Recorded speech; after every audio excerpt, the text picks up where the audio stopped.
Welcome back, ladies and gentlemen. This is the Bearable Bull here. And I got this aggressively average content for you today, as episode 4 of the Aggressively Average podcast is now live. And I genuinely hope you enjoy this episode with Waters Above Crypto, as we're breaking down what's going on with the Bitcoin chart, what's going on with the stock market, and especially what's going on with XRP, and when exactly we should expect price appreciation for all of crypto, but especially the XRP chart. And I think by the end of this video, you're going to be salivating with the realization that XRP could very well repeat the same type of cycle it had in 2017. Now, that's not to instill FOMO, but it is to warn you of what's possible. Now, guys, in addition, you guys are going to have a very special gem in this video as well, as this wasn't planned, but it was revealed in today's video, a hidden gem I had posted in my OnlyFans recently. And I actually warned the community aggressively to get that entry point, and it's still salvageable if you pay attention. So watch all the way through in order to get that, as it's a very special time to be alive. And for a lot of you that aren't aware, Chainlink has been absolutely exploding recently, and my OnlyFans community has been extremely happy, as I had recommended everyone FOMO in a Chainlink at $5. And the reason I bring this up is so everyone realizes that right here, right now is where the real winners of the next bull run get cemented. And the losers, the laggards, this is where, if you're paying attention, you need to wake the fuck up. We're outperforming the market every single day.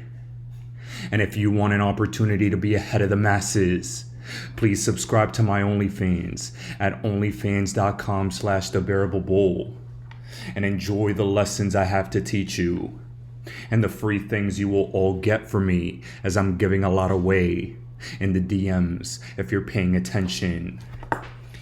Now, guys, to one of the most important podcasts we've done in a while that'll prepare you for the next bull run. Make way for the wolf pack. Let's see, where should we begin today? Dude, there's a lot going on. Bitcoin's exploding, 35K. I think it's a special thing.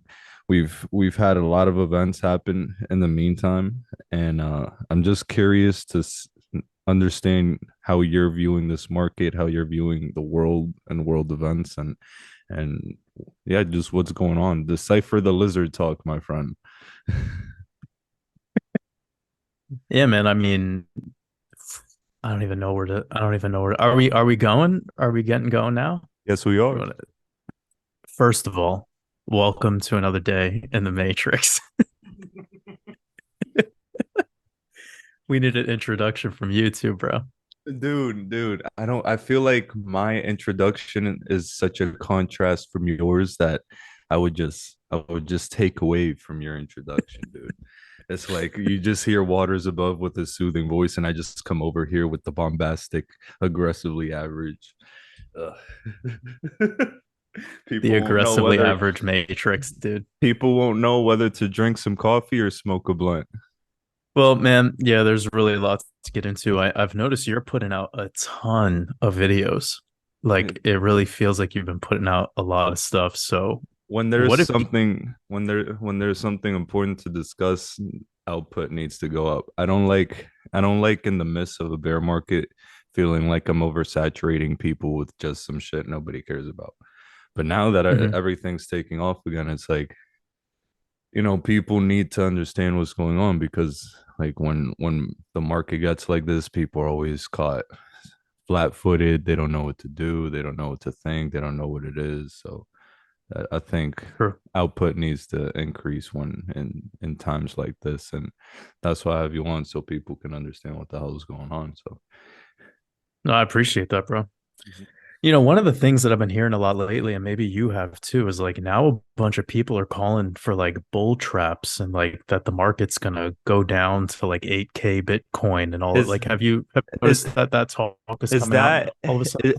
is that bearish copium? Is that what it is? Is I that what it mean, is?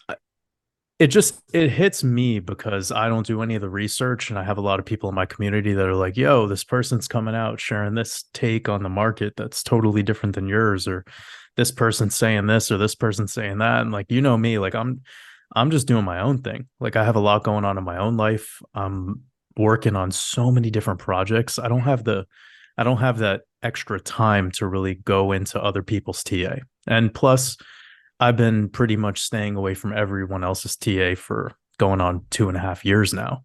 That's So I'm an really just in the trenches doing my own thing, and it's allowed me that clarity, to not get influenced by other people's work.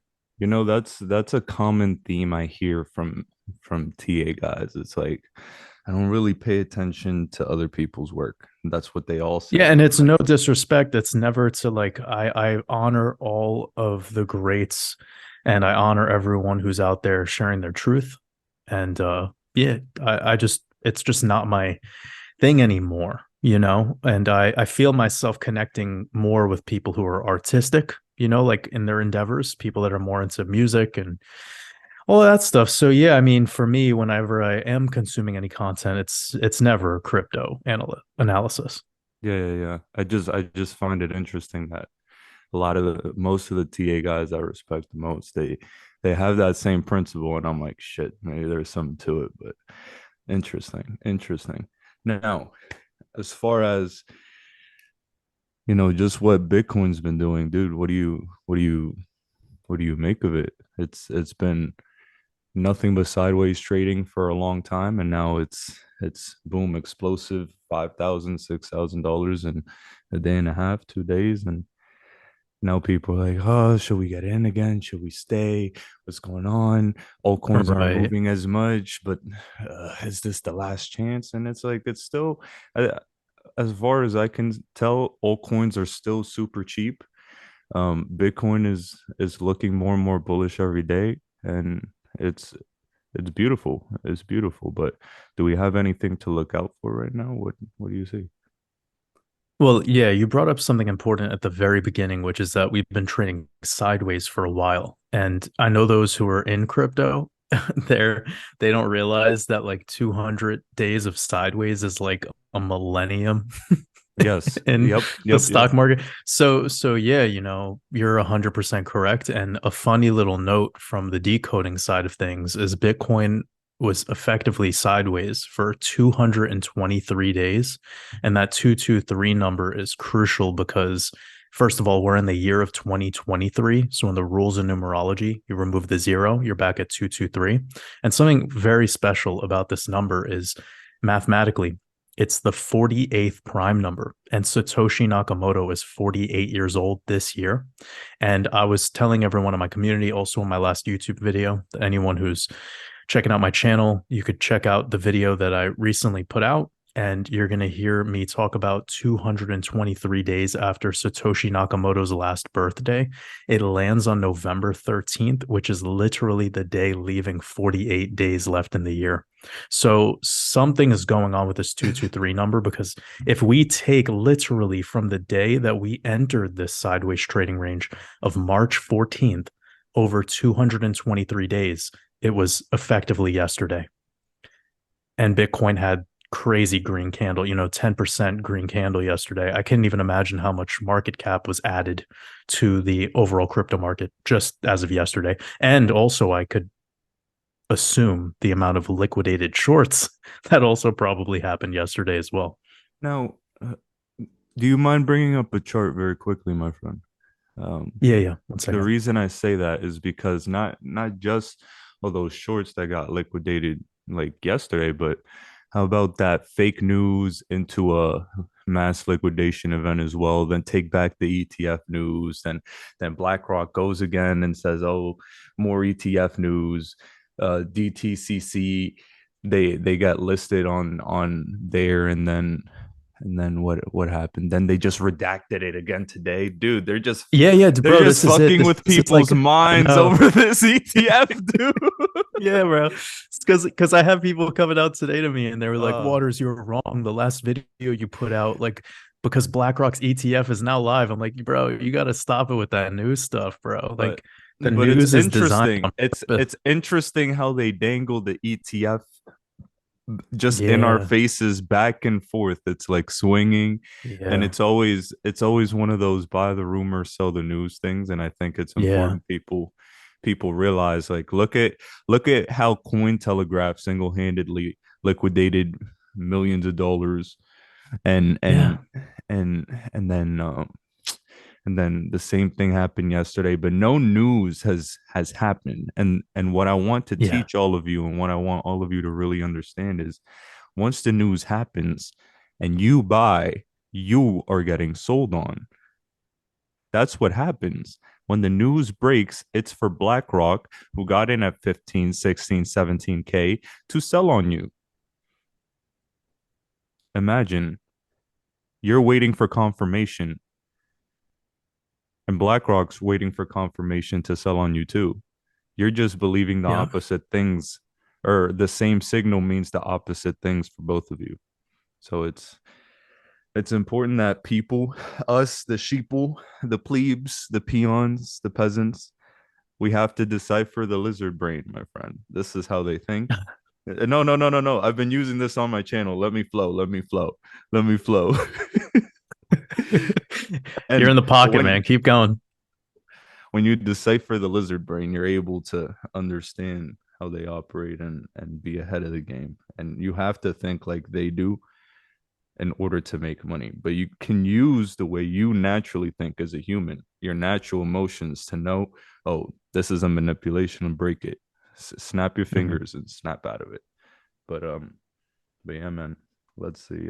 Do you have If you let's want to allow me to be able to screen share, then I could go ahead and pull up a chart. excellent, excellent.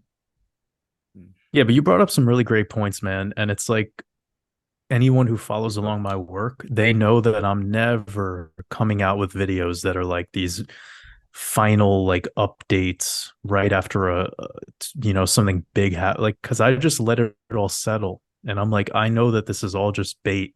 It's a lot of bait. It's very little reality.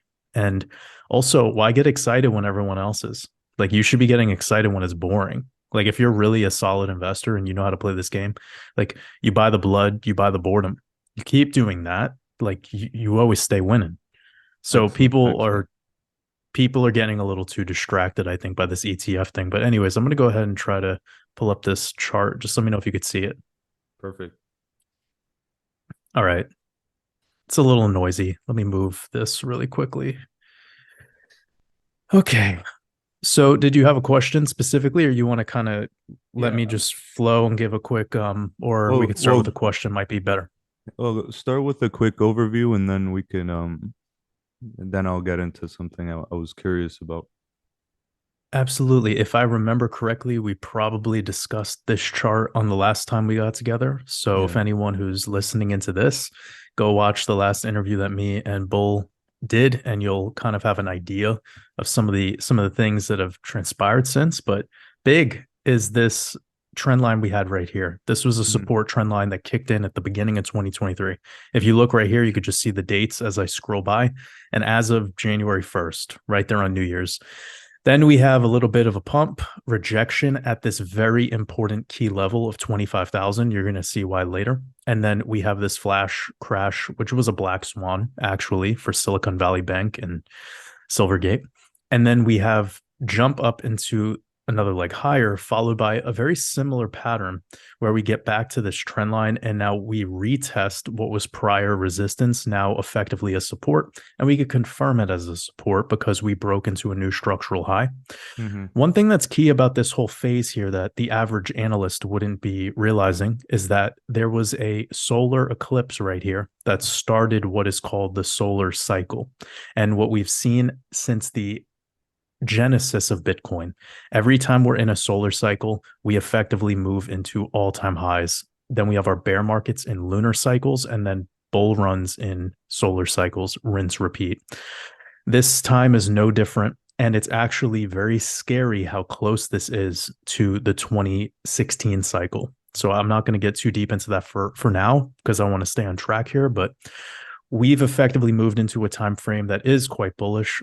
We went ahead and made another high on the yearly in July, which is something that we didn't see in prior iterations where we had a solar cycle followed by another or excuse me, we didn't see that in the last iteration, which happened over here. We topped out right into the start of the solar cycle. You could see that right here. And then we went into a downtrend. In the cycle before that in 2016, we went up one leg higher. We technically did make a new high back in July, and then we gravitated back to this trend line. And then when we broke this trend line, now any basic technical analyst would assume, well, we're eventually going to retest this, and that should be to retest it as a resistance, right? Now, ever since we've had all of this sideways, it was seeming that maybe we might break 25K to the downside. That started to be in the cards. And well, as we're looking at everything today, we can see we had effectively a double top followed by a double retest on prior resistance, confirming it as, in fact, a support. And this breakout recently confirms that. The only thing that we're up against right now is this major trend line, which was a resistance for going on. I mean, we could see 230 days. And then effectively, we've just come back up to it as of today. One other thing to say about this pump that we got over the last 48 hours is it cleaned this CME gap up here. It reclaimed that level. And now we're getting two tests that are key. For one, we're filling the CME gap, which everyone and their mother talks about when they look at charts. Number two, we're getting rejected on this trend line. So what's interesting about this whole setup is I'll teach everyone something you do really quickly. You just pull a Fibonacci retracement tool from this swing high to swing low. And you're going to see this 1618 sitting there around 37,700, just shy of the top of the golden pocket on a macro fib pull. So that would be the bottom of the 618. And it's putting it around 37 to 39,000. And that is what we typically consider to be the end of an automatic rally.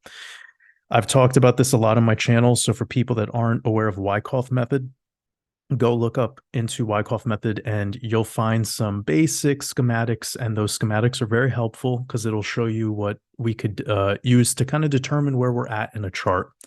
So we have up here as our prior all-time high is our buying climax. Down here would be your selling climax. And then up into this rally would be an automatic rally, some sort of relief rally. Although this one's extending out so far now that it might just be what leads us into a continuation of a bull run.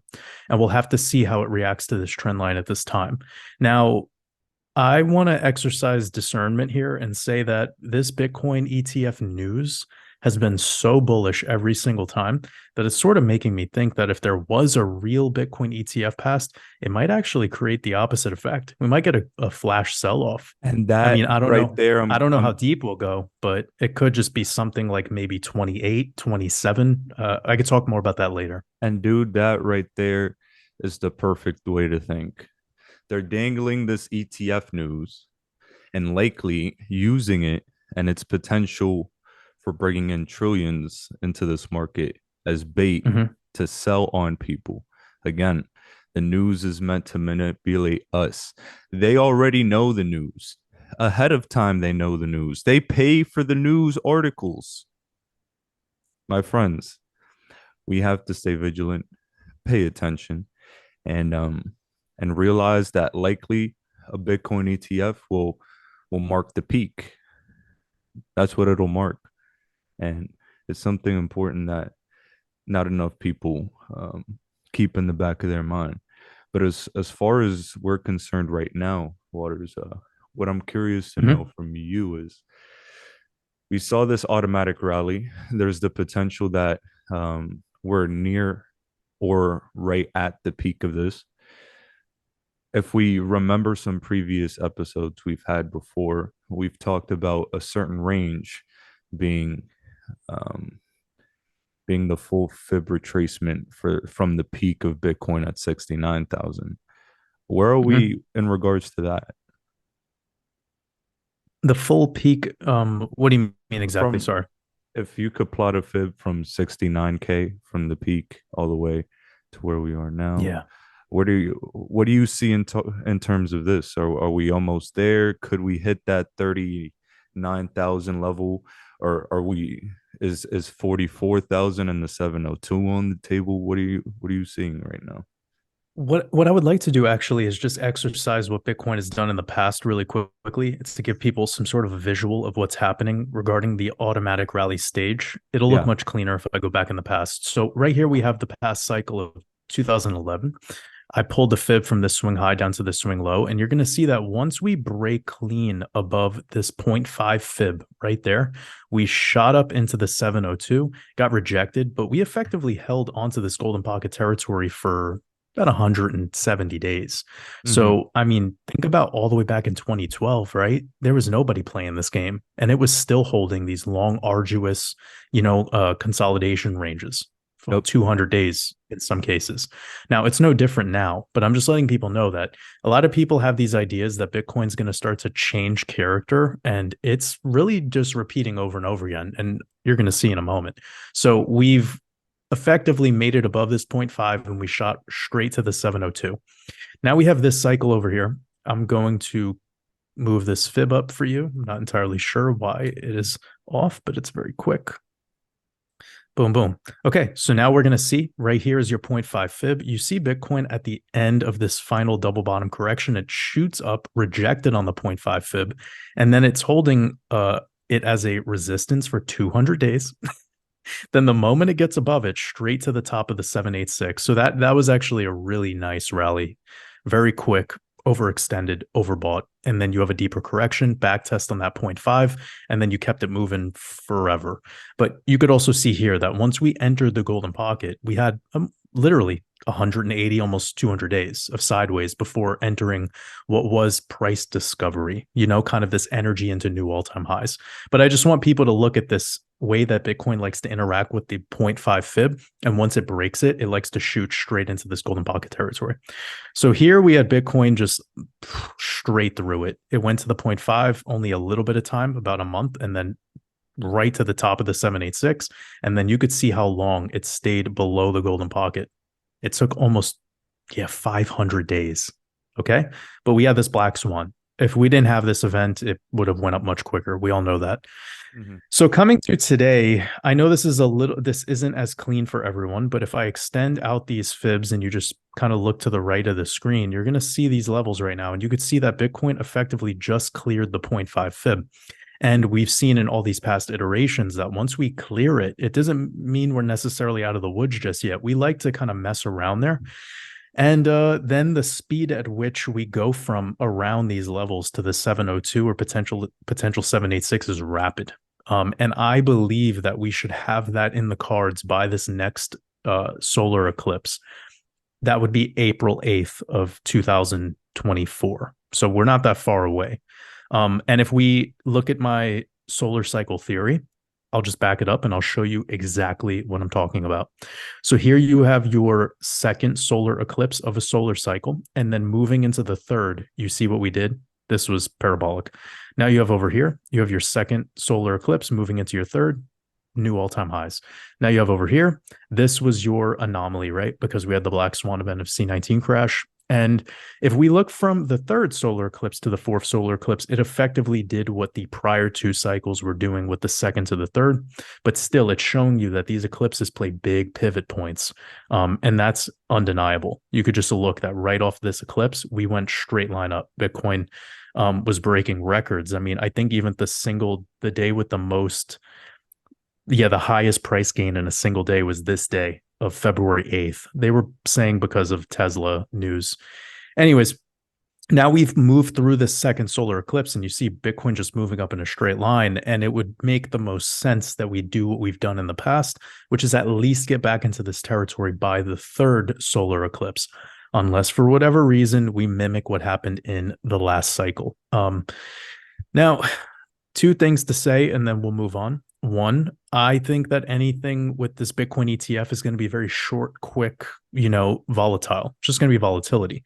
But the type of black swans that are underway are just like what we had recently, the one with Israel. That type of stuff is going to keep happening. And I believe that's going to be very positive for Bitcoin. Will it be positive for the stock market? I'm not sure. Would it be positive for oil? Probably not.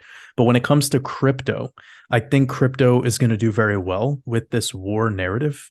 Although that's really sad for me to say. And I'm not like by any means promoting Dude, that's good, I just awful. posted But it's oh sorry, brother. I just posted something about that in my story the other day. It's like, you know that meme where the dude has a button to press and he's looking at both options, and one is no war and crypto goes down, or war and crypto goes up, and he's like conflicted. I'm like, fuck.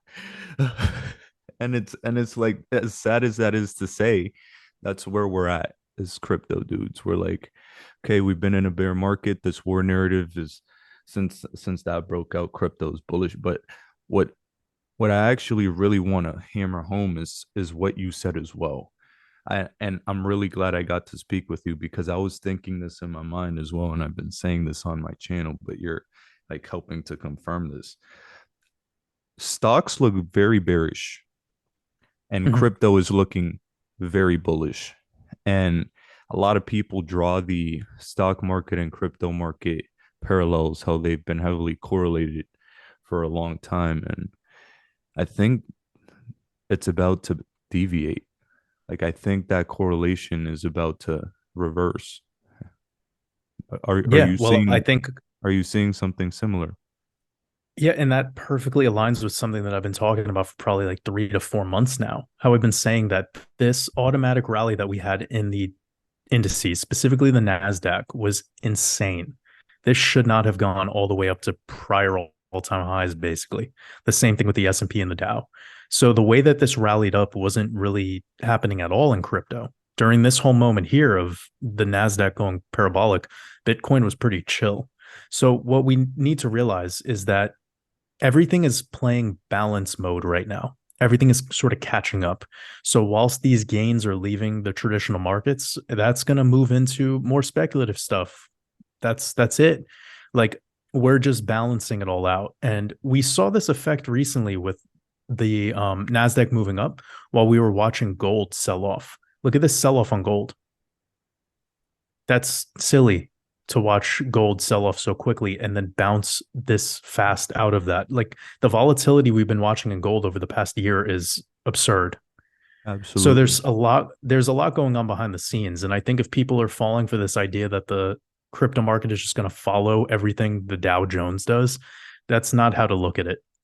You need to look at it all based in the amount of gains that something's experienced, which means it has more opportunity for losses. Yes, And the yes. Nasdaq could easily like have a crash moment. The only thing that's going on right now that I'm seeing in the Nasdaq is a pretty clean bull flag is playing out. So I'm not saying that this bull flag is going to break bullish, but it does look like a setup to me.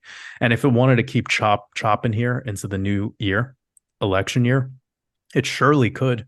And it could continue to zigzag all the way down to this channel and test 13,700 in February and then just bounce right out into around the April time. That would not be weird at all, which would effectively look like an arduous higher, lower lows and then higher low structure, which would make people feel bored and it would make people look for excitement, right?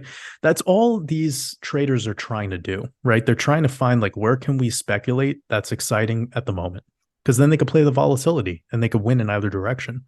And they're winning by taking your money Absolutely. because they're the ones creating the news. They're the ones that are creating the FOMO and the FUD. I mean, it's pretty beautiful when you think about who are the people with all this money, all this capital. They're the same ones that are engineering these news articles. They have the journalists in their pockets. Exactly. And now, in regards to that, something I've been telling my community for a long time is that when I first stumbled into crypto in 2016, I was in a place where, I was researching it. I had known about Bitcoin since like 2012, but I was like, no, it's in drugs and all that. I don't want to be in that space. I don't know what that is. But then 2016 comes around and I start deep diving and I'm like, okay, this is interesting because, with the dollar inflating and eventually going to zero, and all the fundamentals and macro research we've ever done points to the dollar going down and eventually a stock market bubble. I'm like, okay, this crypto thing could benefit from the other side of that bubble, right? Money needs to move somewhere. And for a long time, I've always believed that cryptos and stocks will be inversely proportional to each other. And a big reason for that is because money needs to go from one place to another. And if stocks are coming back, crypto could very well take some of that money, some speculative tech that has high risk, high reward, and maybe we have a .com bubble in crypto. But that's still left to be determined. We'll see if we can see that again, but could be a special time, my friend, for sure. Yeah, you're making some good points. I think that we're at the transition phase into blockchain being taken seriously and crypto being taken more seriously. And perhaps this ETF thing is the thing to make it all go down. I think there was a little slip up in the last cycle, and I'm not going to blame anyone, but it had a lot to do with the Michael Saylor rounds that were being taken. Like he was the talk of the town, and because Mm-hmm. he's really intelligent and he's smart and he's quick, like he's just believable. Like he's really good at just making you believe. He could be selling you fucking used toilet paper and you'd be like, okay, I'm gonna go invest in that now. Because that's the way he talked about Bitcoin. He talked about it just like with all of this certainty, and he's super fucking smart, right? And I think that he was really flexing in a way where he was allowing the older generation to kind of see what's going on here in the crypto world and to get them to not be focused on the memery, which is important also. He made a lot of crazy statements about ETH and other things. I don't even know what he thinks about XRP. But Oh, anyways, my he point here is Sailor that, thinks it's garbage. He doesn't like XRP, but it's fine. It's fine, yeah. dude. You know, it's Yeah. fine. Well, my whole thing about Sailor is that like he played that year in a way where now it kind of like he doesn't have the same credit that he used to. Yeah. So all the people that were focusing on him as their selling point to believe in crypto and make that call, well, a lot of them aren't happy with him or happy at all. And because he wasn't really selling you on anything besides just his belief. He wasn't showing you charts. He wasn't really explaining Yeah. too much about what was going on to Mhm. have a sound portfolio. It was really just about the buy and hodl and hold forever. And, that's easy for someone to say when they have banks that are giving you billions of dollars for just existing, Yeah. right? Yeah. Like when you're not actually working hard to earn money, the average person is. So yeah, I think it lost a lot of that credit. And now we need something else like that. And that'll be the BlackRock ETF, or it's several of these ETFs. Obviously, they're going to come and it'll be a horde of them. And yeah, we already shared our truth that it could cause some short-term volatility. It could lead to some flash liquidation moments, but we know that moving into 2024, it's more than likely we'll push into price discovery. There'll be the finality of this XRP, or sorry, this Ripple and SEC case, and all of that kind of stuff will just start to go away. Now, what will also happen though is we'll get a new Michael Saylor. We'll just get another talking head just like him that'll show up out of the woodwork that's Mhm. cool and sophisticated, and we'll talk about it in a way that makes people believe in it. And we'll just keep having that happen forever because we need that guy. Like we need that dude. As long as that dude exists, we can Mhm. keep retail buying the top. Yeah. That Yeah. that's what the New World Order. That's what the New World Order does best. So Michael Saylor has a handler. I want people to realize this. A lot of these guys at these top levels, they have somebody who's calling the shots for them, and when they are told jump, they say how high. Now, in regards to the XRP chart as well, recently, XRP's it's interesting the news articles that have been coming out in regards to Ripple and XRP. Like Mhm. XRP off the heels of this Bitcoin run is up uh just right around the same amount. And I'm curious to know what your take on the XRP chart is right now, because it's seeming to me like this Uphold news just broke as well, and the Brad and Chris Larson case dismissal. XRP is experiencing its own bullish news cycle as well. Yeah, and I think that it's really interesting. This weekend, I just went over Hex for the Red Pill podcast that I do over on my Patreon. Mhm. And Hex has gone up like 230% since that clarity that happened with specifically Brad Garlinghouse and Chris Larson. And I had a couple people in my community reach out to me and say that the reason for that pump was because of that clarity showing that it could go the same way for Richard Hart of Interesting. Hex, right? Yeah. But I find that hilarious because I'm like, wait, so the company that's just recently entered this shit show is able to gain more off. That doesn't make any sense. You know what I mean? So it's like I try to get gather this data however I can. But you know, if I saw a 400% gain in XRP and then I only saw a 200% gain in X, I'd be like, that makes sense. But for Yeah, the yeah. fact that what have we seen? What have we seen since that event? I mean, have we gone up less than 20%? Yeah, That doesn't exactly. make Yeah. any sense. Yeah. So again, no offense to the Hex community or anything like that. It's just I think that again, it just kind of solidifies what I've been saying since the beginning from the first podcast we ever did together, brother. I said, what's going to create these explosive moves for XRP is not going to be the SEC case. It will not be that. I'm sorry to break it to everyone. Like I said this back then, by the way. Yeah, you did. Now, it remains my truth that Bitcoin goes through the halving, Bitcoin will go into price discovery, and then we will see XRP take off. That's just kind of the way it goes. Like it's the same thing with this Bitcoin ETF. And I think that was the last thing that we talked about. Mm-hmm. We talked about how so many people in the XRP army or XRP community absolutely hate Bitcoin. Like they're anti-Bitcoin. But I find it hilarious that well, you're going to see this Bitcoin ETF get approved, and it's effectively going to bode positively in the price action of XRP. So it's like I think this sort of attitude it is what it is. Like I'm not here to tell people how to act or think, but That's it's just just irrational behavior. it's just a little toxic. Yeah. It is, but those are the people that can't overcome these things. Those are the people that got left behind. You know, we're in this game to make money and use these cryptos as a way to make money. And people have emotional attachment to different coins for different reasons. Like the XRP community hates ETH, right? What are you gonna do? Not have any ETH, so you can't even pay gas fees and run and work within 95% of the entire crypto ecosystem? Come on now. Come on, guys. So it's interesting. I see you have this Do you little. notice that? Do you notice that a lot too? Like Yeah, I do. in your position, do you notice that like the tribalism is really It is. maybe one of the top reasons why people can't figure this whole game out? I I see it. I've seen it since I got into crypto. I never understood it because it doesn't make logical sense. But when there's strong emotionality, there's people that can see things for what they are and use it as an opportunity, and that's all we could do. Just use that emotionality, and people understand the tribalism and take advantage of it. To be honest, they have to change. We don't have to change. We can't change it. So why not just use it? You know. Do you like my picture I drew? I know. I feel connected to it.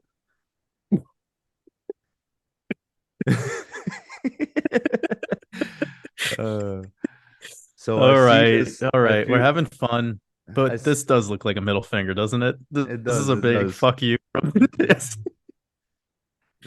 Now what The I see SEC, here. that's all at 89 cents, by the way. Now what we They're see private here accounts. is you have a little trend line that hits around 40 cents. I don't like that, Yeah. So Waters. there's a couple things that I want to talk about. We're being serious right now. And this emoji up here is actually truth.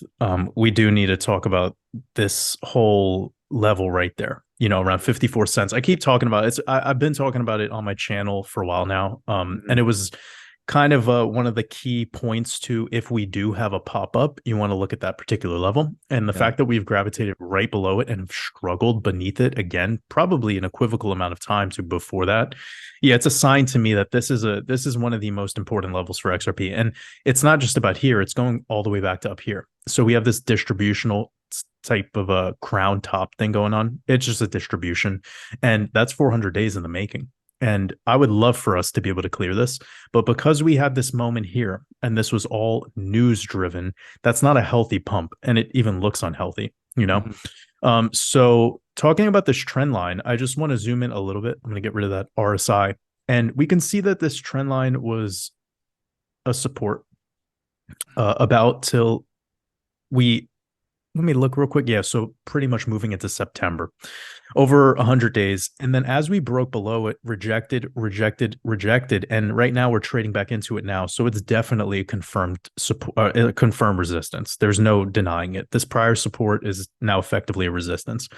By the way, if anyone wants to look at their charts like this, you could just go up to here and you could adjust it from candles to area. I actually, as a a teacher in the space, as somebody who tries to help people with getting better at technical analysis, you want to spend more time looking at an area chart than a candlestick chart. This will help you a lot. It removes all the noise. It removes the tails and the wicks. So when you're looking at it like this, it's not as clear. And this big rejection that we're getting pretty much since the stock market opened this morning is still showing you weakness. Anything around this 50 to 60 cent level is not fun for XRP. So we had this news recently that Bull just brought up, and it didn't really do shit for XRP. So we have two big wins for XRP, or for Ripple in this case, right? We have XRP specifically no longer deemed a security, and then we have Ripple's CEO. And these types of things not affecting the price should make people see what's actually going on here, that it's the Bitcoin show right now, and Bitcoin's stealing all this dominance, and that's really where the big money is looking at right now.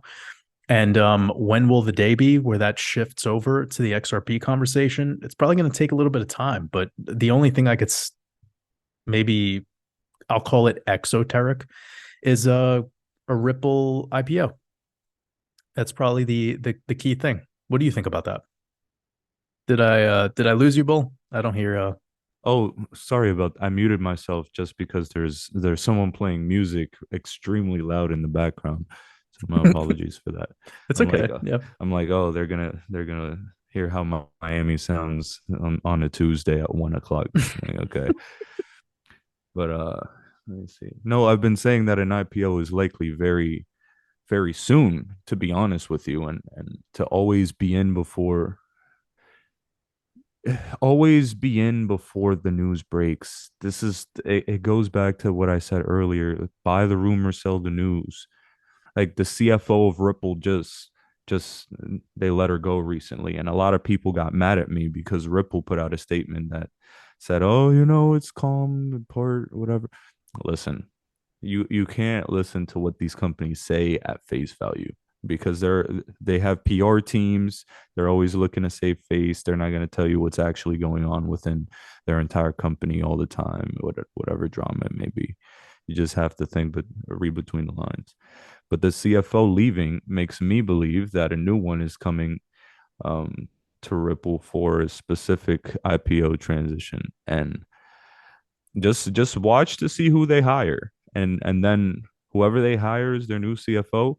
Let's take a look and see what their experience is in, and that I think gives a lot of insight into what's going to happen next in the future of the company, because ultimately companies are made by people, and people have different life paths that makes them an expert at some things and a novice in others, and we mix and match and try and put the best team together. So just keep your eyes out, guys, but I wouldn't be surprised to see that.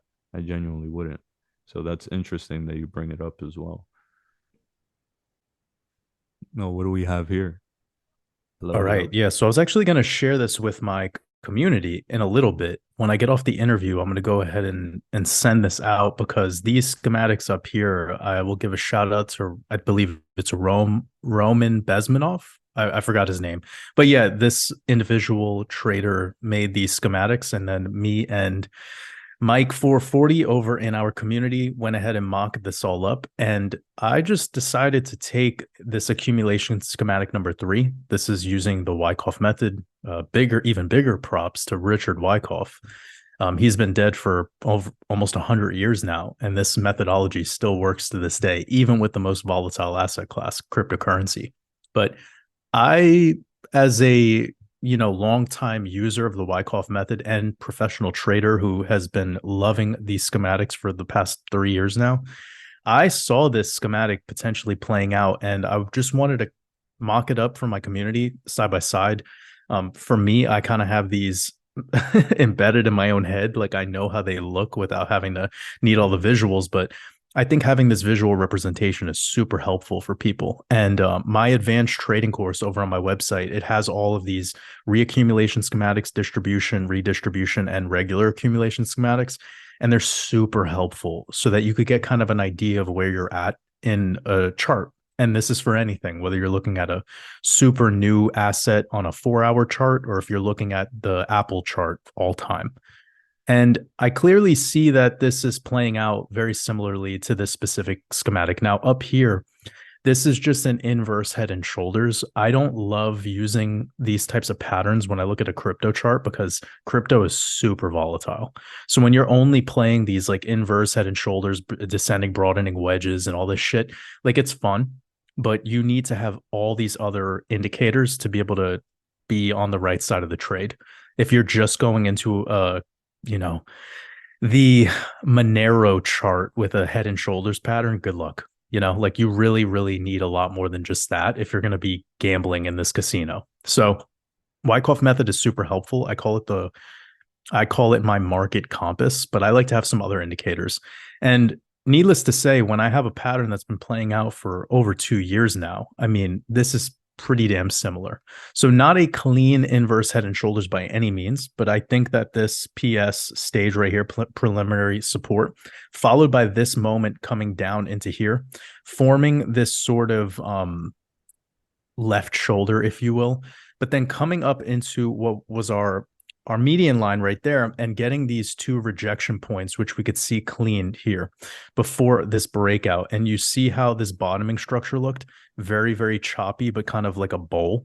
Then the way that it tips down over here looks almost identical to this before pushing back into the top of these resistance lines. And this right shoulder, if you will, very clean look over here, much cleaner than if you were to look at this as an actual shoulder.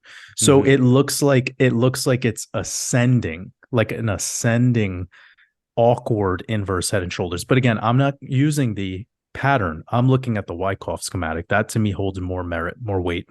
And you can see here with this rejection at these 2 points and the time and the spacing of it all, followed by the interaction back here, which was, I believe, maybe June, July of 2022. So quite a while ago. With this reaction and the breakout that we just had, we'll see, because I want to get through the upcoming weekly close. Like everything we're doing over the past 48 hours could be undone tomorrow. You guys know crypto. Like this could turn around right in front of our eyes. All you need is one negative news story, right? Like, so I just want to remind people that like when you're getting so excited on the breakout day, that's the wrong emotion to have. But I wanted to get this out early to my community, and it's great to be able to connect with you now and to be able to share this with so many more people because it could be telling us a story. And the story here is moving into phase E, which is the finality of an accumulation schematic where you actually have a breakout. And what I look for is a target of actual price levels, because if you looked at this, you wouldn't know what the hell's going on with the prices. But I would just be looking at a back test of this preliminary support. So the prior PS, and that puts us into around where we hit today, upwards of 44,000.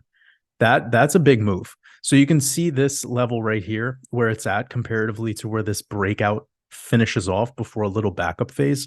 These are called SOSs and backup phases, signs of strength. So that would be putting Bitcoin into that same level I talked about earlier, somewhere in the golden pocket. Now, if that was to happen, I believe XRP will be back at the 70-cent range just off of that, brother. Like, I don't even care what happens with the news or SEC or the new CFO coming in. None of that shit matters. All it would take is just this move up, I think, into about the mid 40s for Bitcoin, and you'll see a 70-cent XRP again. And that would be great to see because cleaning out that 54-cent resistance, that might be the last time it ever has to deal with that. That's beautiful. That's beautiful. I mean, it's been almost 500 days now of getting rejected and coming right back down to that level. So we all know, if you look back at how XRP behaved in, what was it, 2014 through 2016, I believe, it had a super long-term sideways consolidation as well. I could pull that chart up for a moment if you'd like, so I could show people the visual. And that's, again, that's another I love person. going back to that chart, by the way. That's another person that I've heard compare what's going on now to that time frame too, which is interesting. Yeah, I mean, just look at how long and shitty this was.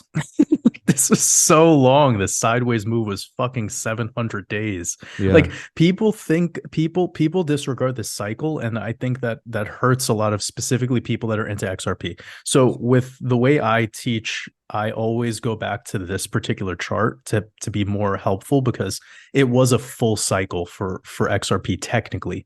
We're looking at 1400 days. So that's 4 years, right?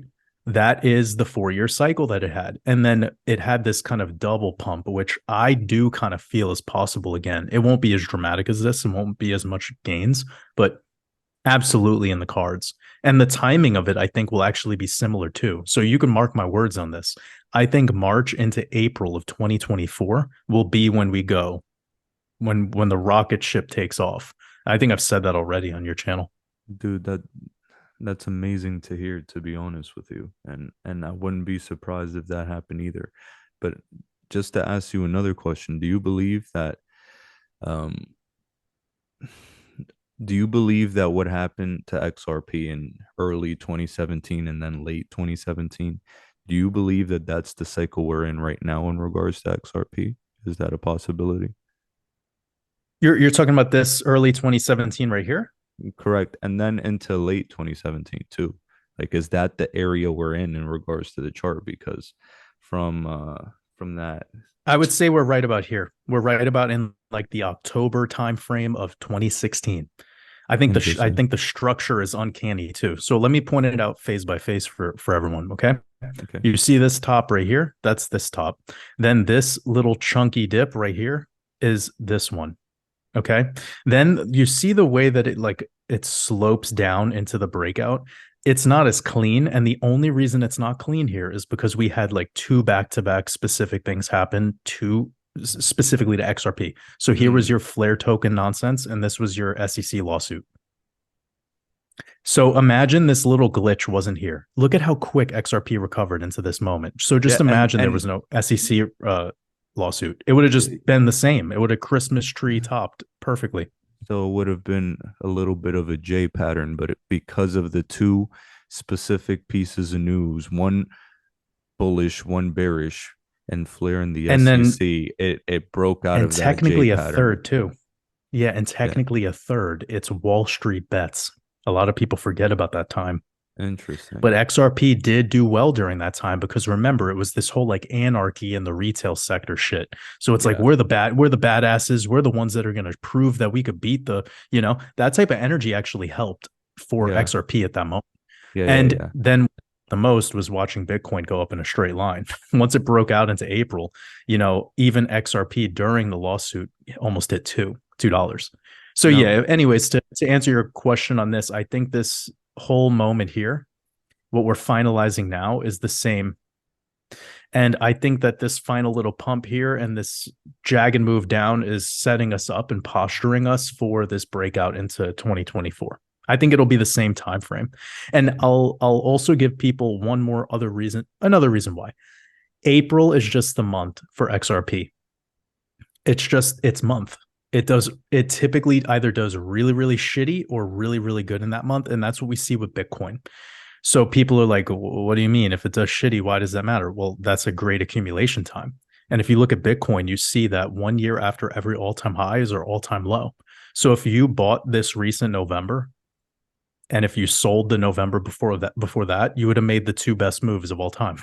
And if you bought December of the 2020 cycle and 2019 and sold the December the year before that, you would have made the two best moves of all time. And then if you just kept doing that over and over again, you would have been winning. So XRP tends to have the really solid positive energy or the worst performance in the month of April. boom.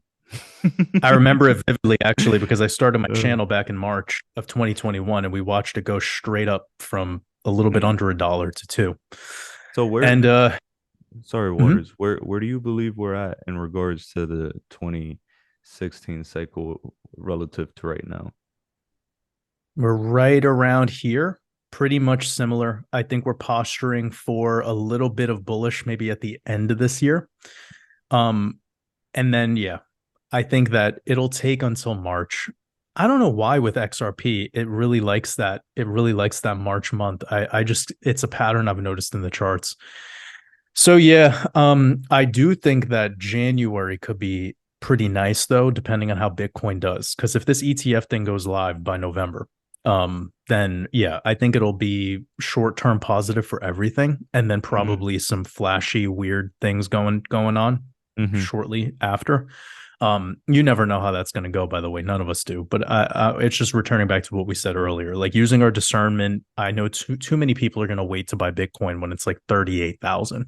Absolutely. Yeah, yeah, yeah. And then that's going to be the moment where they're like, nope, it's right back down to 30, and that 30,000 might only last one trading day. That's Yeah. kind of how Bitcoin is at this time. So yeah, I'm looking very positive into the end of this year. I think that 70 cent XRP by the end of this year is very, very possible within the year of 2020, Mhm. 2023.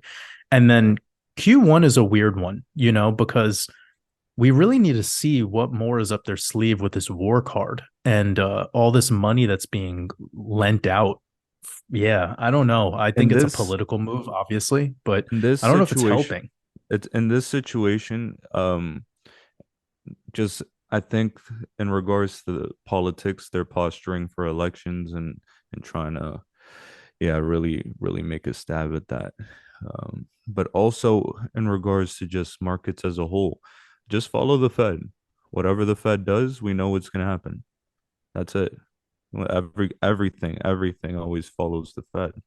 Like that's the most powerful indicator of all, and we have to use and abuse it.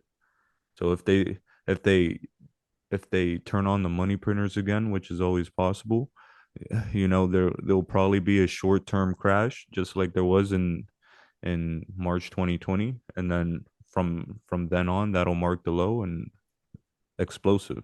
But if we're still at these rates, if we're still relatively high or paused, then we have to be on standby and see, because that could be a little bit more of an uptrend without interruption. So it's it's interesting to see what happens. It's interesting.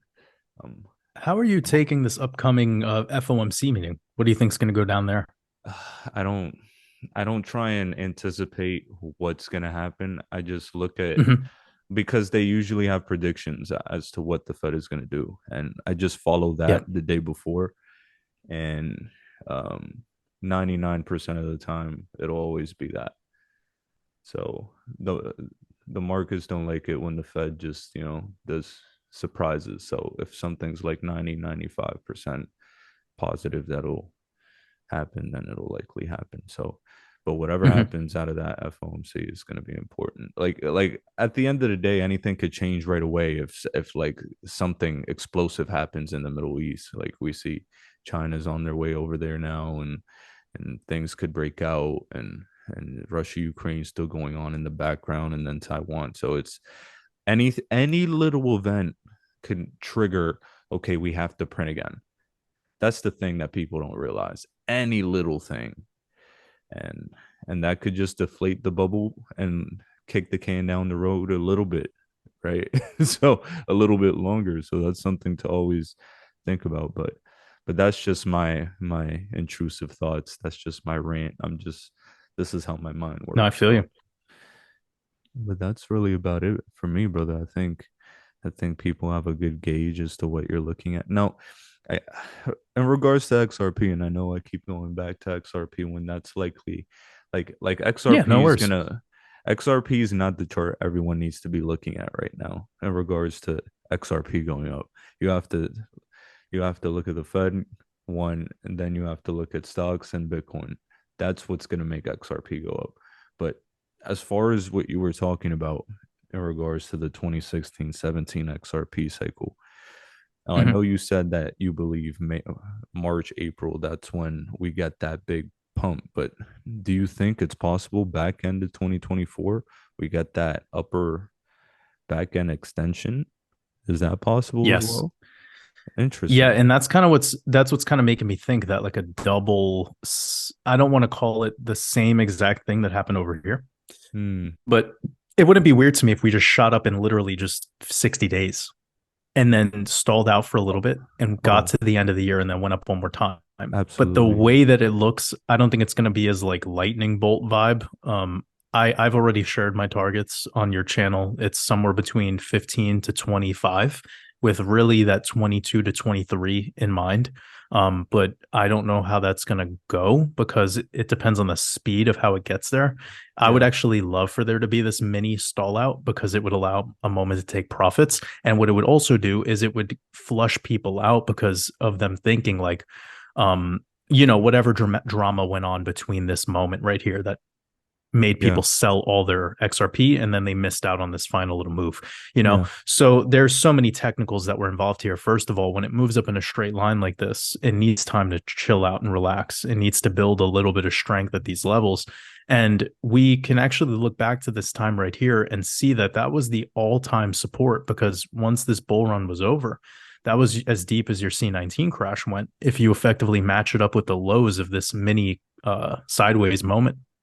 So Now, what this tells level? me that if XRP was to, sorry, What level was that? What? it was around 12 to 13 cents lows. Okay. And then Okay. pretty Yeah. much Yeah. if you wanted to call the support 17 to 18 cents, that would be fair because we Mhm. got a lot of touch points all here. And then we got returned there right before this little bull trap C19 crash. Then we had this test after this spring, followed by one last return to it with this Ripple SEC case. And then we never saw Yeah. it since. So yeah, 18 cents was all back here at this moment. And then damn, it went from fucking 18 cents to almost to $3, you know? Yeah. Yeah. I Yeah. mean, imagine it recently went from the back test at 28 to $3. How people in the community would be losing their shit. So yeah, I think that this moment right here of going sideways and then shooting up one last time for this blow off top probably caught a lot of people by surprise. Mm-hmm. No. But for me, I'll answer your question very simply. It's Q4 into Q1, or sorry, Q4 2024 into Q1 2025 is absolutely the time frame that I'd be looking for this to all go down. One other thing we need to look out for though is will all these shit coins make it to the next cycle, and what's the next big trend? Yeah. NFTs kind of are come and gone. We have all this AI technology happening right now. Like we Yep. see that the investment is heavy into some of these very Yeah. new sectors. And I just wonder, like, are we going to have another meme coin cycle in 2024? I really hope not. There I will hope always that be there's a little bit of that. Like even yeah, despite all the Bitcoin shit going on, Pepe is the one that had the highest percentage gain yesterday, and it really makes me upset. did it. Yeah. I didn't even look It at that re- coin. the stupid Pepe Le Pew, my friend. I want to Yeah. backhand slap that frog. Well, it's a But it's cultural moment, right? Like that's what these things yeah, are. yeah. They're a cultural moment. Get out of I'm gonna, this chart, bro. I don't want to see it. I don't want to see it. I don't want to see it. This it's makes a me pretty so clean W angry. though. It is a clean W. It makes me really upset. It's pretty clean chart. I mean, how do you I get upset more world coin. Look at this. Uh, yeah. What is this? What is this that we're looking at right here? That's a good question. That's a good question. Horrifying. That's what it is. Yeah. Actually, brother, I want to bring something up to you. I mean, I have a little bit more time up to you. But I'm looking at all these ISOs and a lot of them really look bad, like regarding the charts. So I would love to know some of Interesting. your thoughts on like IOTA. I mean, let me just quickly look at IOTA. This is a shit show. I actually Interesting. do hold a little bit of this though, but let me just show you the method to my madness here and why I feel this way. And I know you probably are more researched into the specifics than I am. Yeah. But here we have this all-time high. We're effectively down 97.7% from all-time highs. Yeah. So there you go. That's already real bad. Number two, it never went into price discovery during alt season of 2021, Yeah. similar to XRP, XLM, Dash, Monero. That's another sign of weakness because with all that funny money that was being printed, it clearly didn't benefit IOTA. Now, Mm-hmm. three big warning sign is it's now returned back to the C19 lows. And it's effectively been selling off day after day after day after day while Bitcoin has been pumping. Yeah. So we're seeing Bitcoin, if we were to compare where these charts are, Bitcoin is somewhere around where this coin should be 80 cents. Yeah. and all the way down to 15. Now, remember back here, Bitcoin was $5,000. Mhm. Today, Bitcoin is 34,000. So this isn't to be pro Bitcoin. It's just to say that, like, okay, we know this coin's ISO 222 compliant. Like, there's a lot of positivity in that regarding any regulatory things that are going on in the future, just Web3 and all the changes that are coming. And I'm like, why should I be convinced to invest in this based on looking at this horrifying chart? What are some of your You pieces of know, information, wisdom what's you could share? what's ironic is that I actually posted this in on my from my OnlyFans community the other day, and you just revealed it to the planet, my friend. So I guess I might as well go into it. I'm actually at this level. I actually took a big stab at it. I think that I think Oh, I that didn't even notice this trend line I had. I Sorry. think that there's a lot of highly connected people that have been telling me a lot about IOTA and Microsoft recently, and the work that they've been doing. And I believe that with what IOTA is doing with the Internet of Things, and with that accelerated rollout of 5G and AI, I think that they could very well play a powerful role in the surveillance control grid social credit score system. Now, in regards to the chart, you're absolutely Yay. right. It's horrendous. It's ugly. But even technicals aside, when I see a crypto that's ISO 20022, I raise an eyebrow and I'm like, that's interesting. I have a heightened sense of credibility towards you, and that's a credible group. And I believe that you partially are the company you keep, right? So for IOTA to be in that category with the XRP Stellars, Algos, and NXDCs of the world, that to me is enough fundamentals to look at the Mm-hmm. risk reward ratio right now, see that it's at an almost absolute bottom, and be like, yeah, I'll take a risk. Even if I'm wrong, it was calculated and I think it's smart, right? So, Right. because what was the all time high? It was over that $6, right? And then when we look at the recent pump, it went to like 240, 250, right? Now, I think something to be aware of is that the entire market at this moment in time is a little weird in regards to crypto. Like, we saw Bitcoin hit new all-time highs, and then coins like Cardano went up 100x, but XRP only went up 20 from the bottom, right? Mm-hmm. We saw Solana absolutely explode. Matic, AVAX. I think those coins are going to take a back seat this bull run, not have as much ROI because of how explosive they did the last time around. And I think coins like the XRPs and Stellars of the world that didn't hit new all-time highs are going to lead from the front this market. And I think IOTA could be one of those coins that actually does that thing as well. I really do. I feel like IOTA is following a similar price pattern to how XRP Stellar moved the last cycle. And I don't know about you, but I'm curious to see what your take on that is. Yeah, no, I mean, you brought up again some very good points. And as you were speaking, I just noticed this trend line that I had. I forgot when I added it because Oh, isn't that beautiful? I've gone over this many times in my Red Pill podcasts, Yeah, and yeah, it's yeah. just because the community is really fascinated with XRP and all the coins alike. And I've done maybe 4 full ISO 222 compliant podcast specials, like just all the altcoins that I go over are those. And yeah, when I started to watch it break this support here at this macro 236, that did not make me feel good, Mhm. especially with it trading back at these C19 lows. So yeah, there's tons of bad things to say about this from a charting perspective, but there's also a positive thing to say, which is that this trend line is very accurate. The fact that it's cutting back through the prior all-time high, and then we have Mhm. this moment right here where we gravitated right back down to it, and then again when we broke it effectively right here. It's funny because this might be a key point to make. This was around when Terra Luna collapsed. It Yep. was right when this broke. And you can see that this has been a a resistance now for 500 days. and like a really choppy resistance. If I zoom in, you could see this is fucked. It does not want to break above this line ever since it got below it. So it tells me if we were to break above this line, we'd look to the next key level, which is this horizontal trading level at around 22 cents. And then I would not be surprised if we got a little back test, maybe to treat this as a new support instead of a resistance, maybe make that happen a little sooner.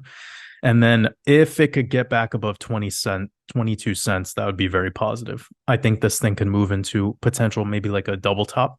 I don't think this thing will break all-time highs though. Interesting. Yeah. I think this thing see. will do probably like what the silver chart did in the long term. Interesting. Now that's an important point as well, and I want people to realize that, right? Like I just gave this away on YouTube because I think it's important. It was in the context of the conversation, and but I have to give a disclaimer.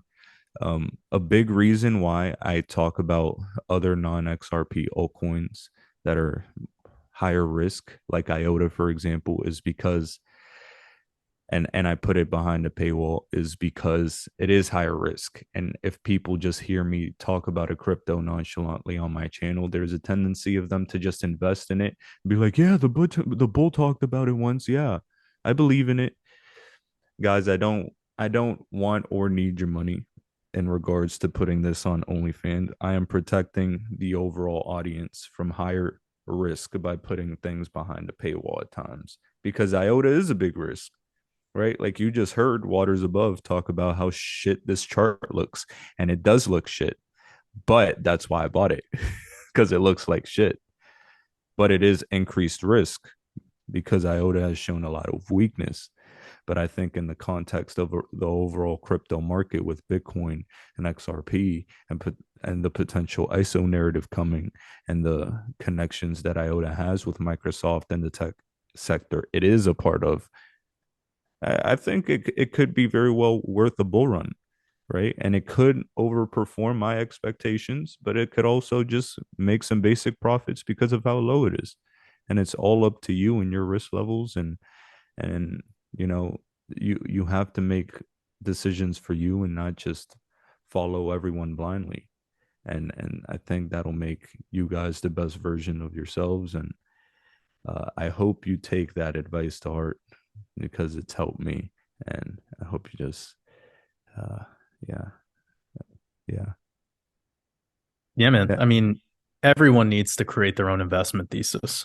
Like that's what this should all be about, anyways. Teaching people that they need to be self-reliant and that we're out here doing what we do best, creating our own art. But like, this is about you eventually creating your own too. We're Mhm. speaking to the audience right now. And getting back to this chart, I mean, I think that this is possible because I'm looking at all these three major impulse moves, and it's about 4,500% on every time, measuring off the launch to current all-time high, measuring Yeah. off the low on the C19 to this automatic rally in the macro, and measuring off the lows at the current levels up to the prior So you all-time heard it high here is all first. sitting. Waters Above says, put all your money into IOTA. We're going to $6. That's I mean, that's pretty good gains, bro. For 415. yeah. Yeah, There will be a I'm moment where telling we. There will you, be a Scouts moment right now. where there will be a moment where IOTA does something special, and then we look back at this video and we're just like, you see, we called it. We're Yeah, here. Boom. yeah.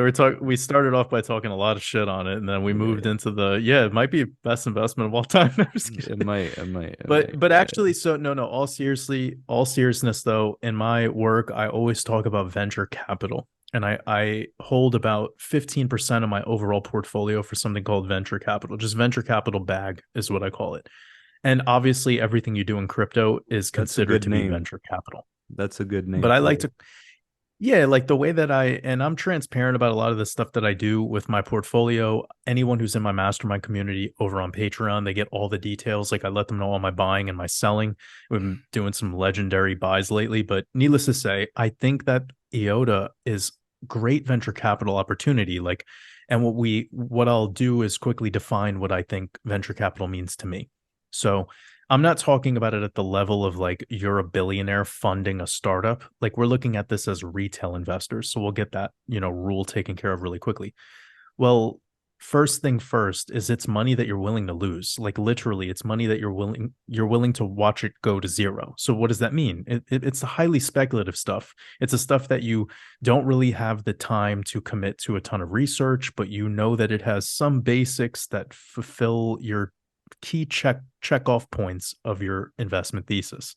So what's the main one that's sensible for IOTA? Well, it's ISO 222 compliant, right? So it fits into that basket of other coins that probably going to do pretty well in the future just because of not having to worry about that particular nuance. Yeah. Then you have the fact that it does kind of move like XRP. We can see that it topped out at the same time XRP did last cycle. It went as low, broke structure into new lows, just like XRP did in the C19 crash.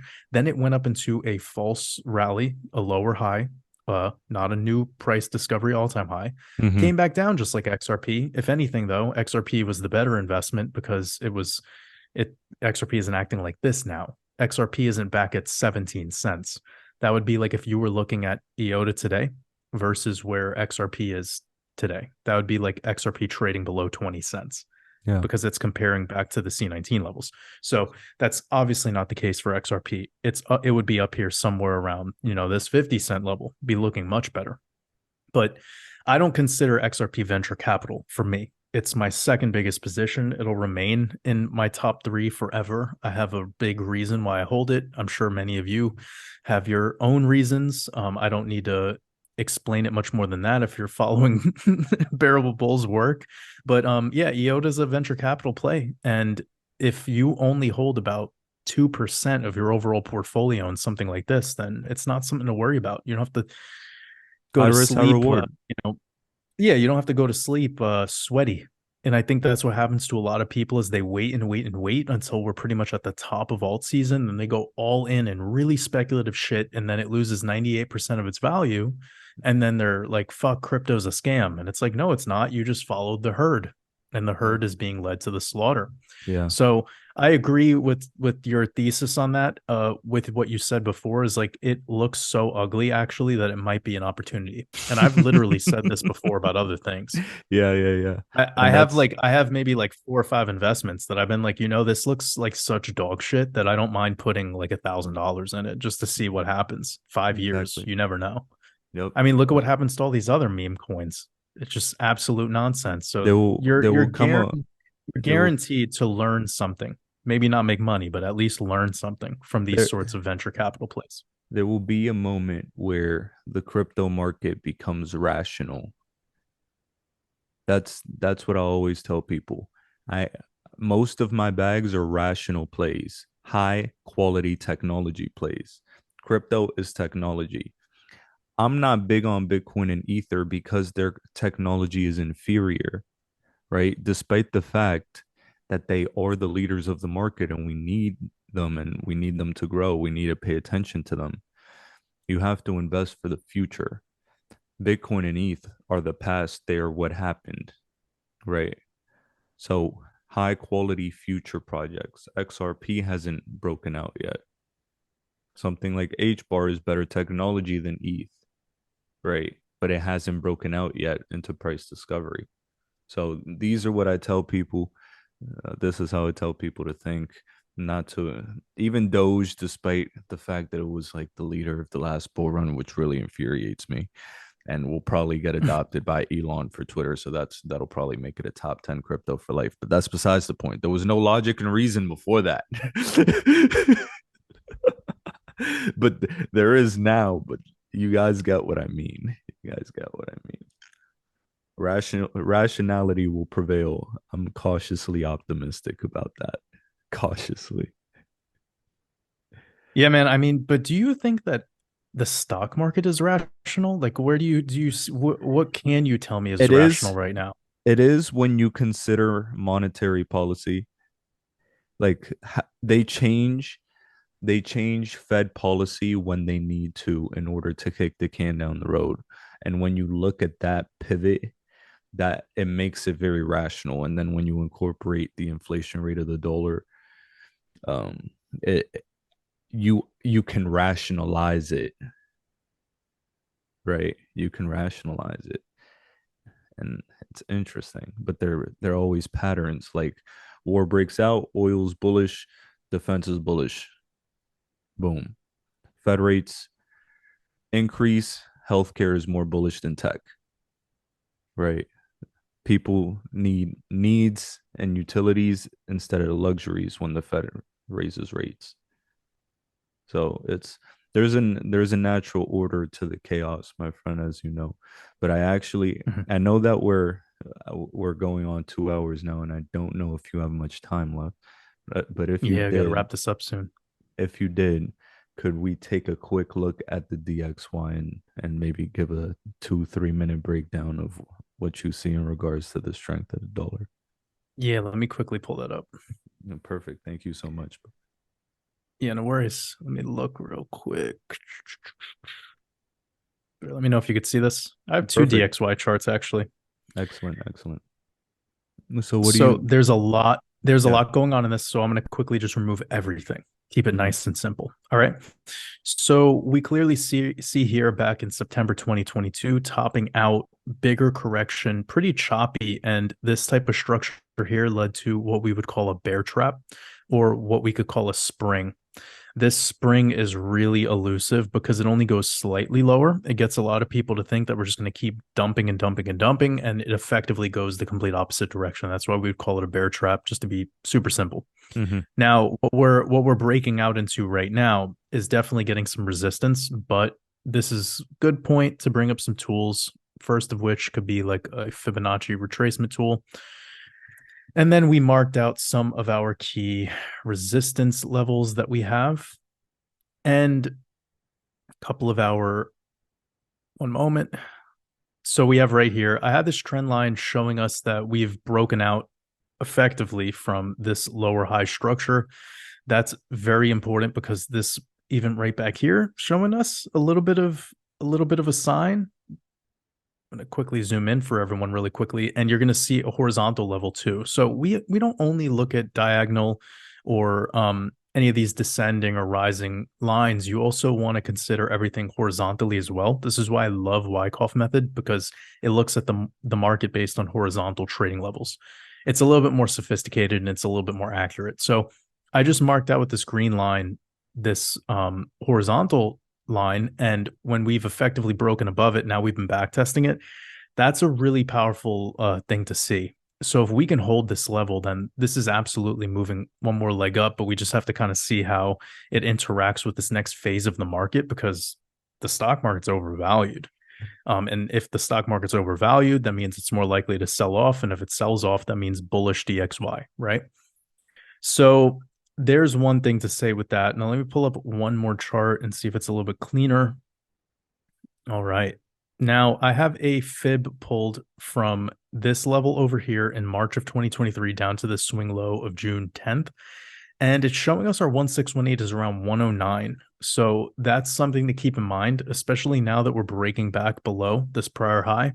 It's normal to have a little back test into the top of the golden pocket, which would look like this. I could quickly draw it out for you guys. It would look like this. And then one more bounce up, maybe stall out a little bit. And this could take time because you guys know how this market works. It's not quick. And then something like that. It would look like a weird inverse head and shoulders, something like that. And that could be an alignment actually much, much further out. We have to wait and see. But in the short term, I would be anticipating it could actually be good for the DXY in the short term, just because I feel pivoting into this next FOMC meeting, the market's going to give back a little bit. And there's just so much money in this market that is going to leave speculative assets and then hold off for a moment to when they're ready to speculate again. And that's going to have everything to do with the new election year, which could take some time. That'll probably take until probably March, April to really be noticeable. That was coming back to what I told everyone earlier with the NASDAQ chart, how the NASDAQ chart could actually keep following this bull trap pattern, and it won't feel like it's crashing, but it'll just keep chopping around in here. Let me show you. Just keep getting rejected and then come down one more time. Keep just chopping. So that's effectively in play, and that could continue to make the DXY go up. So Interesting. But does this make sense to you? it makes sense to me, but the reason this is so important and the reason I'm playing this and want people to look at it is because this kind of concerns me a little bit, the rise of the DXY, because crypto and stocks have been heavily correlated, and despite the fact that we have been thinking about a possible pivot away from that correlation, I don't like that the DXY is gaining so much strength while we're over here anticipating crypto to gain strength at the same time. Like, what do you make of that? Have you looked back at the DXY during like the 2018 cycle for crypto? I haven't. Yeah, that'd be fun for everyone. Like I do this all the time when I'm wondering like what to expect. So I think that it's fun to always just go back into those cycles. And if we look, we could zoom in really quickly. We could see this is the end of 2018.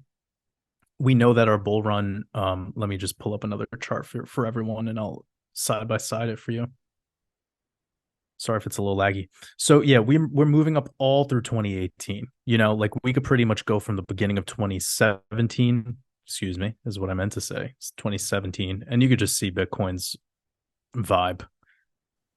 Mm-hmm. So here you have from January 2017, huge sell-off into pretty much the start of 2018. Yeah. It's the same exact, just in the opposite, right? We have about 400 days of a downtrend, and at Bitcoin, we have just straight line. I mean, forever, it just went up over and over again. This was a very clean bull run. I would love for it to mimic this bull run, the one in 2024, because we had the 21 weekly exponential moving average. That's all Bitcoin kept coming back to. I would love for that to happen again because that was easy. Last bull run was complicated, very, very annoying Very. because of that black swan. But with this, it just tells you like what did the DXY do while Bitcoin was just moving up over and over and over again, month after month. And we could see it's clean. Yeah. January 2017 to February 2018. And here you are with Bitcoin. This is January 2017 to December 2017. So yeah, I mean, the stock market, you could check in as well. I mean, there wasn't much of a difference between the stock market and crypto and DXY and precious metals back in that 2017 site. Things were more similar than they were different. Now, if you're talking about the 2016 cycle, that's where you start getting a little bit different because no one really knew about crypto. Like people didn't invest, not many people invested in XRP back when it was a fraction of a penny. Yeah. Nobody really knew about it. And the people that did, I mean, congratulations to them. That's wild. Yeah.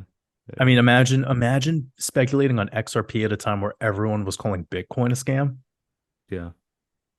When Bitcoin went from a penny to $30.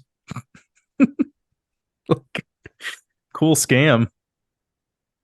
I mean, this thing just went over and over and over again to new all-time highs, proving itself. Like, I mean, you could just look at the chart and we could all see. Like, so imagine speculating on a thing like Dash, right? Have you looked at Dash's first cycle? I haven't. Madness. You look at Monero's first cycle, it's mad. These things had so much ROI, like incredible amounts. And if you held all the way through, it was even more so. It's still, and if you traded from the bottom to the peak, which is close to impossible, then you're over here playing God. Unless you're Charlie Lee and you sell the exact top of your projects and Vitalik who does the same, and that's different though. Yeah, look at this move on Monero. Like, I mean, it was just perpetual straight lines. This is only 1,000 days. It went up 210,000%. So this is important for everyone, and I think we should wrap up this in a moment. But like, you see how this double top happened on Monero. This is what I'm calling for on a lot of altcoins in the next cycle. All the altcoins that had the crazy 100,000, 40,000% gains in 2021, I think a lot of them are either going to do what we saw on the chart with IOTA, where they only do like a bull trap kind of lower high. or they're going to do a double top like we see in this Monero example. Yeah. We also saw the same thing happen with silver. Silver double topped super far timeline in between. Gold has a triple top right now. So we know as these assets mature, even with all this new money in the space and more on and off ramps, it doesn't mean that this price discovery shit is just going to keep going forever. Now, Monero in the next cycle might have an opportunity to go into price discovery just because it's suppressed. It's been trading sideways in this consolidation range since 2017. But what we're talking about right now is to the Shiba Inus. Those are the types of coins that I don't see going on to these new crazy 200,000% gains in the next cycle. It doesn't make sense. But could a double top happen in those projects? Sure. More than likely, though, it'll be something like a lower high bull trap. But yeah, man, we covered a lot today, actually. Covered a lot of like market theory. Dude, this is going to be an interesting one, to say the least. I think there are a lot of backlog profits to be had in this market. Yeah, the market is looking very juicy again. I don't know, dude. I'm just excited. I'm excited. I've been waiting. We've been in a holding pattern for a while, and I think it's finally that time where we can harvest, and people need to, especially this time around, because I don't know what the state of the world is gonna look like, just after like late 2024, 2025. This is the time where you have to make your bed and sit in it. There will be no more major super crazy opportunities like this. I think they're going to try and cut us off at the knees whatever regulations come in regards to crypto at some point down the road. It'll be to not to our benefit, and people need to realize that, like, this is the time. This Yep. is genuinely Yep. the time. I agree. I think we have like, another podcast upcoming to just talk about and like really nail down our thoughts on what the next bull run will be like. And I think we both agree, or at least I remember us kind of aligning on this theory that this is the last really high ROI bull run opportunity for Absolutely. crypto, at least. And there'll always be something new, something speculative that'll take over in the future, as Bitcoin did at one time. But yeah, I think for right now, like this is the amount of money that has come into this market is it's just getting started. Mm-hmm. And I think the real big explosion that'll happen will actually be just enough to get their, some saliva flowing in the big money holders, like the big, what I'm talking about. Yeah. With BlackRock, it's everyone knows that these are not normal dudes. This is not like your nerd fucking eating Cheetos on a beanbag chair. Mm-hmm. This is big money that's stepping into this. So with that, it'll just be enough to get some saliva flowing, and then it'll probably get wacky, like too volatile for even some of those guys, and they'll be like, no, I still don't like it. I still don't feel comfortable here. And that will lead to Bitcoin in the next cycle being super stable and just gradually growing, like the Amazon chart. If you look at the way that Amazon crashed after the dot-com bubble and how it recovered, and then after the full recovery, if you just look at how it slowly for the next whatever 20 years or so went on to new all-time highs, but it didn't have any more of these crazy 1,000%, 2,000% runs. It was much more mature. I think that's to come for to Bitcoin in the next cycle. And I think the next big explosive moves we'll be seeing in things like XRP and some of these ISO 222 coins. I don't think it's going to be as easy to get away with the memery in the next cycle, probably just because of regulation. And that's going to change the flavor of what a crypto bull run is for the next cycle. So when we make it through the 2025 and we're looking out to whatever year, 2027, 28, we're going to be it'll have wiped out all the people that were coming here to take advantage of retail investors and that type of energy, the pump and dump schemes. I don't think it's going to be that easy anymore. Mm-hmm. So we could talk about that, I'm sure, a lot in the next time we get together. Absolutely, brother.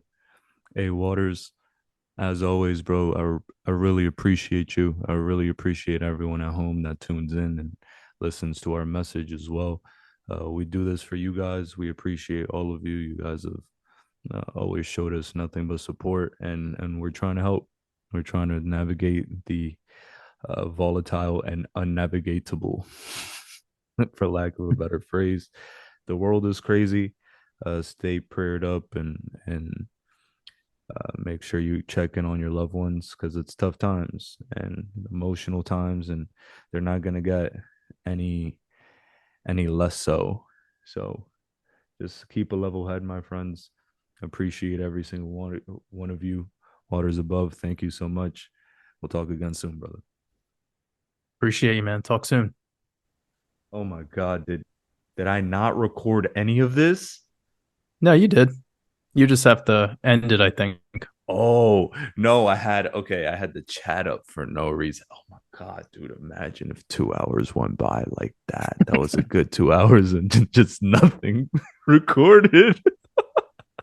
God. I think Nah, I think you'd be very mad at me.